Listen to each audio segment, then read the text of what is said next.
अल्हम्दुलिल्लाह अल्हम्दुलिल्लाहि वकफ़ा वस्सलातु वस्सलामु अला सय्यिदिल अंबिया अम्मा बाद औज़ु बिल्लाहिस समीइल अलीम मिनश शैतानिर रजीम बिस्मिल्लाहिर रहमानिर रहीम यहसबूनल अहज़ाब लम यज़हबू व इन यातिल अहज़ाबु यवद्दू लौ अन्नहुम बादून फिल आराबि यसअलून अन अंबाइकुम वलौ कानु फीकुम मा क़तलू इल्ला कलीला।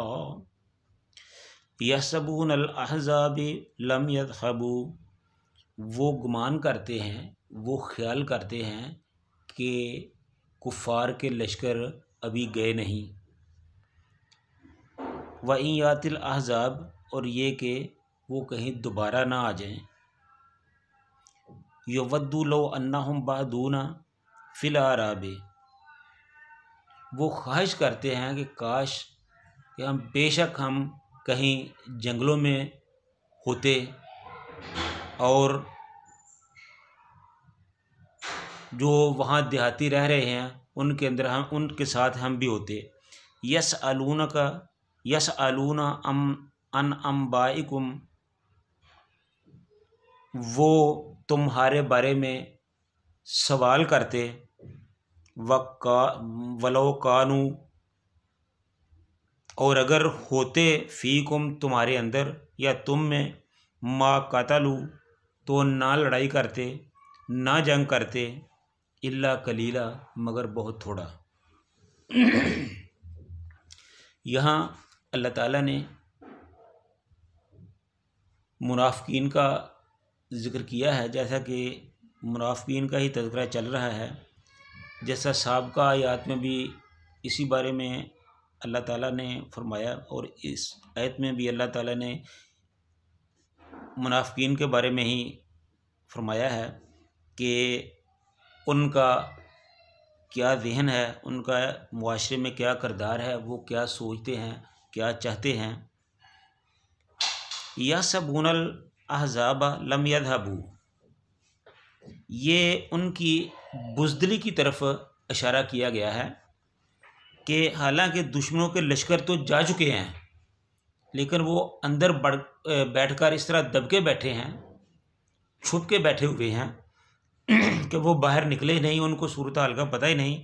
हालांकि लश्कर तो जा चुके हैं, लेकिन वो अपने जहन में समझ रहे हैं कि शायद अभी नहीं गए।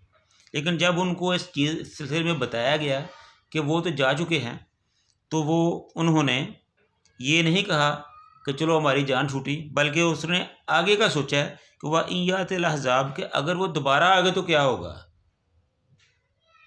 ये एक तो होती है ना बुज़दिली, ये बुज़दिली की इंतहा है कि वह इन यातिल अहज़ाब, कि अगर वो दोबारा आ गए, तो अगर लश्कर दोबारा आ गए, यवद्दू लौ अन्नहुम, उनकी ख्वाहिश है कि काश, अन्नहुम, बेशक वो, बादूना फिल आराबे, वो जंगलों में होते, बदुओं में, यानी बदुओं के साथ, जंगलों में बदुओं के साथ रह रहते। जिस तरह हमारे मुआशरे में टपरीवास होते हैं कि जहाँ दिल चाहा ख़ैमा लगा लिया, और जहाँ जब दिल चाहा उखाड़ लिया, और जहाँ दिल चाहा चले गए। वो भी, उनका भी यही ज़हन था कि हम मुसलमानों से निकल कर कहीं बाहर जंगलों में चले जाएं। जब तक हम इनके साथ रहेंगे, ये तो जंगो जदल में पड़े रहते हैं, साथ हमें भी तकलीफ़ होती है, तो हमारी ज़िंदगी में खुशियाँ और सुकून इसी तरह आ सकता है कि हम मुसलमानों से अलग हो जाएं। यही ख्वाहिशें लिए वो सोचते हैं। और यसअलूना का अन अंबाइकुम, वो तुम्हारे बारे में ख़बरें लेते रहते हैं, ख़बरें मालूम करते रहते हैं कि वो, कि मुसलमानों के साथ अब तक क्या हुआ है, मुसलमानों को कुछ हुआ है कि नहीं हुआ, वो बच गए हैं कि नहीं बचे, अब उनकी क्या सूरत हाल है। असल में उनके अंदर ये था कि किसी तरीके से मुसलमानों को तकलीफ़ पहुँचे, मुसलमान कमज़ोर हो जाएं, और मुसलमानों की गिरफ्त जो मदीने में है वो ज़रा कमज़ोर पड़ जाए, ताकि वो उनके दबाव से आज़ाद हो सकें। वलो कानु फीकुम, और अगर तुम्हारे अंदर भी होते, ये मुनाफिक तुम्हारे अंदर भी होते, यानी मुसलमानों के अंदर रह रहे होते, माँ कातलू, वो फिर भी जंग ना करते, जंग में हिस्सा ना लेते, लड़ाई में हिस्सा ना लेते, इल्ला कलीला, मगर बहुत थोड़ा। तो ये मुनाफिकों के बारे में अल्लाह ताला ने वादे किया है कि ये किसी सूरत में भी मुसलमानों के दोस्त नहीं हो सकते, मुसलमानों के हमदर्द नहीं हो सकते, ये मुसलमानों के साथ नहीं चल सकते, क्योंकि इनके दिलों में नफाक भरा हुआ है। मुसलमान तो हर वक्त इस सोच में होते हैं कि कब अल्लाह का और उसके रसूल का हुक्म आए तो हम कब जिहाद के लिए निकलें, हम अपना माल, अपनी जान, अपना माल, अपनी औलाद कब अल्लाह की राह में कुर्बान करें। और ये जो मुनाफिक हैं, ये तो सिर्फ ये सोचते हैं कि अल्लाह करे तो हम इन तमाम कामों से बचे रहें, हमारा इन कामों से कोई तल्लक नहीं है।